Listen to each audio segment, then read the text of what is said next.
Peace. So today I wanted to talk about culture.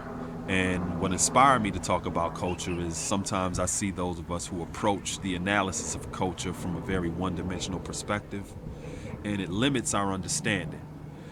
And we don't maximize the resources and the sociological approach towards really being able to put culture in the proper context. In other words, culture does not evolve in a vacuum. So if you're talking about an incident that happened in 1975, you really have to do research on the various different other events that were going on at that time in order to get more of a well-rounded bird's eye view of the proper context of that event. You know, it's impossible to talk about Dr. Martin Luther King Jr. and what he was doing in 1959 if you're not analyzing the musical backdrop of that era as well, because obviously he knew about what music was popular during that time, and either he liked that music or he didn't like the music. If he did like it, what was it about the music that he identified with? If he didn't like it, what was it in the music that he did not identify with? All of that gives you more of a well-rounded perspective of his own growth and development process. And also, some of you may look at my page and you may see different things that I may share, like Dr. Stringfellow's Rejuvenator potion, and you may sit there and think like, why the hell is he posting something like this? Or what does that got to do with anything? And that's why I'm putting this video up, because I wanted to explain that. So now you have a better appreciation for some of the things that I share in terms of cultural cross-pollination. Now, what does that mean? When you look at the word culture and cultivate or cultivation, both of those words, culture and cultivation, share the same Latin root, which is colere, C-O-L-E-R-E, which means to tend to or to care for.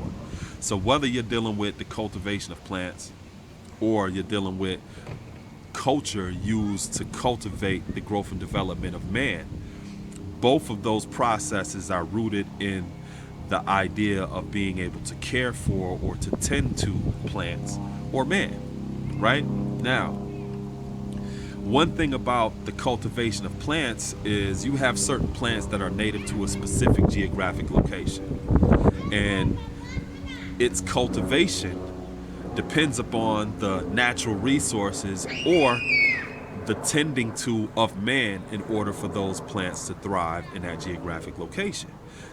Those same plants in one geographic location may not be able to thrive in another geographic location. So I'm here in Western Western New York, and New York is known for its apple orchards. We don't have orange trees here unless you got like some hydroponic equipment somewhere and you experimenting like that. But the apple orchards of New York may also thrive in various different other environments down south or out west. Now, when you look at the orange trees down in the south, they don't thrive here in New York State.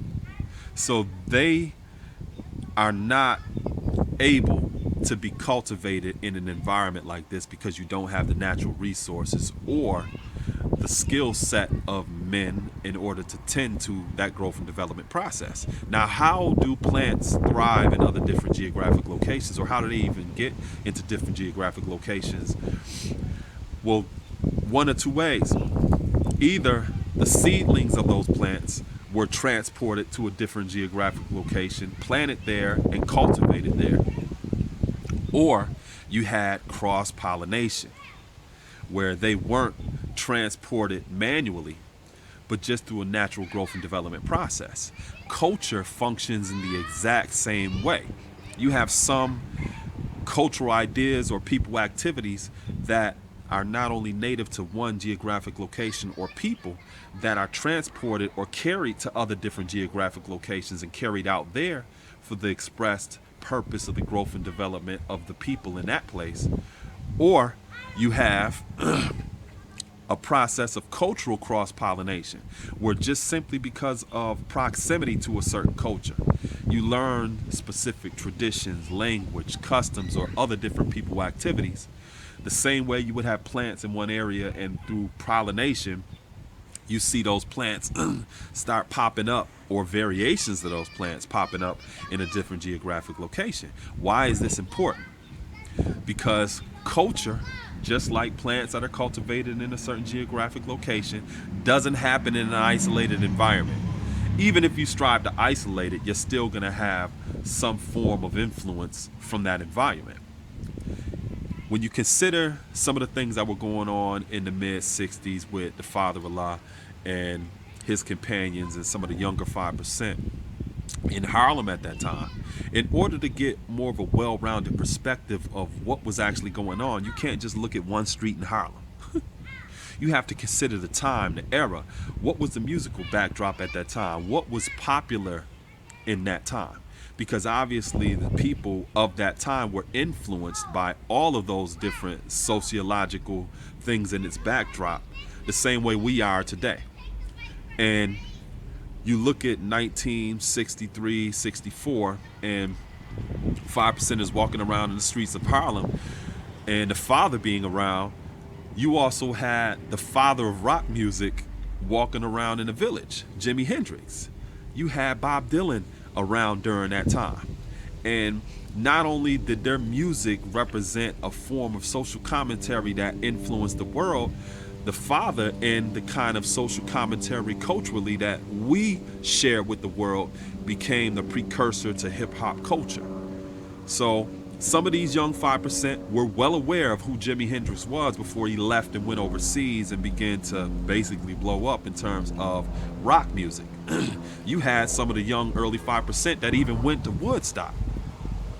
So in order to get a better perspective of why they had a certain mindset at that time, you have to actually do a sociological study, a social study in terms of all of the different other events that were going on at the time, and what was their perspective on those events. Another example, take it back to Dr. Martin Luther King Jr. There was certain music that was popular during his time that he obviously listened to and he identified with and he liked. There was other music that he did not like and didn't identify with. When you're able to find out what those contributions to culture were, you also get a deeper understanding of why he identified with certain artists and music.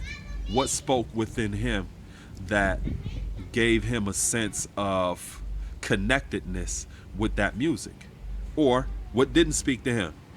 The same way some of y'all don't like certain music today, it's for a reason. So you have some ideas or seedlings that can be rooted in a specific geographic location that can thrive there based upon the influences of that environment, and you have other seedlings or ideas that can thrive in various different geographic locations based upon the resources or the environment that helps cultivate that seedling. Culture functions the exact same way. You have a cross-pollination of ideas, the same way you look at the Universal Zulu Nation and you look at their foundational principles and their declaration of peace. You're going to see elements of the 5% there because you had a cultural cross-pollination. These were people who were amongst each other, who shared ideas and communicated language to transmit those and receive those ideas. It didn't happen in a vacuum. So that is one of the reasons why I share various different things on my page in terms of ideas that some of you may have not considered, or you may not see the relevancy of those ideas, because I'm showing you that the relationship between the cultivation of human beings and the cultivation of plants is the same exact process in terms of culture. Both of them share the same root, which is to care for or to tend to, and that is a growth and development process that is applicable to plant life as well as human life. So this was inspiring, it was empowering, it was educating for those of you who want to get a better understanding of why I be sharing certain stuff that don't seem like it got nothing to do with anything. It's about cultural cross-pollination. Peace.